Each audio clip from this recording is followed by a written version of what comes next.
என்ன பிளான் வச்சுருக்கீங்க இந்த தேர்தலை பொறுத்த வரைக்கும்? ஏன்னா வந்து ஏப்ரல் மாதம் தேர்தல் வரப்போகுது, நவம்பர் மாதத்தில் இருக்கிறோம்.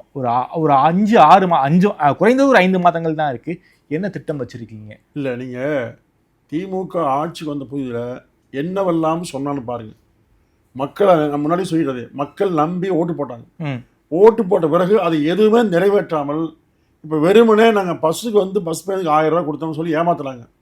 அதே மாதிரி மாதந்தோறும் 1000 ரூபா கொடுத்து ஏமாத்துறாங்க. அதாவது இதுவெல்லாம் திமுக வாக்குறுதி சொன்ன பிறகு அதிமுக போராடி கொடுத்தது வாக்குறுதியை.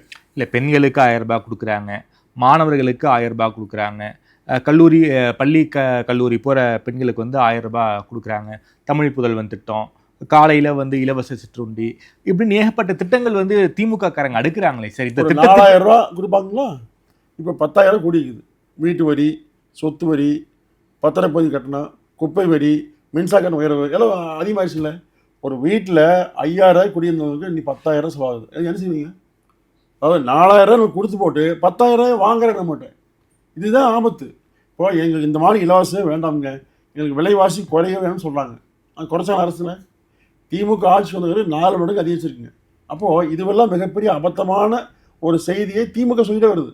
இதை பண்ண அதை பண்ண எதுவுமே பண்ணலைங்க. ஏன் கொடுத்த வாக்குறுதியை நிறைவேற்ற மட்டுமல்ல, தமிழ்நாட்டில் இன்றைக்கு வந்து யாருக்குமே பாதுகாப்பே இல்லை. பெண்கள், வயதான பெண்கள் இருந்து குழந்தைகள் வரைக்கும் மிக மோசமான நிலையை திமுக ஆட்சி உருவாக்கியிருக்கிறது. சட்ட ஒழுங்கு அறவே சரியில்லையா?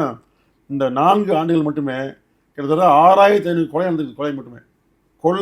கொள்ளை அடித்தது வழிப்பை பார்த்தீங்கன்னா 75,000. அதனால் வழக்கே போட்டு பதிவாயிருக்கு. அப்போது சட்ட ஒழுங்கு அடியோடு பாதுகாக்க முடியாத அளவுக்கு திமுகவில் யார் நிர்வாகம் தெரியல. முதலமைச்சர் ஒரு நபராக இயங்கலை, அவர் குடும்பம் தான் இயக்குது. எனவே முதலமைச்சருக்கு எதுவுமே தெரியாமல் ஒரு பொம்மை முதலமைச்சர் என்று அதிமுக பொதுச்செயலாளர் சொல்லக்கூடிய அளவுக்கு அவர் செயல்பட்டிருக்காரு. எனவே இந்த ஆட்சியை மீது உள்ள அதிருப்தி 10% வாக்குகளை கூடுதலாக அதிமுக அளிக்குங்க. அப்போ அந்த வாக்கு கொடுக்கிற போது நிச்சயமாக இலகுவாக அதிமுக வெற்றி வரும்.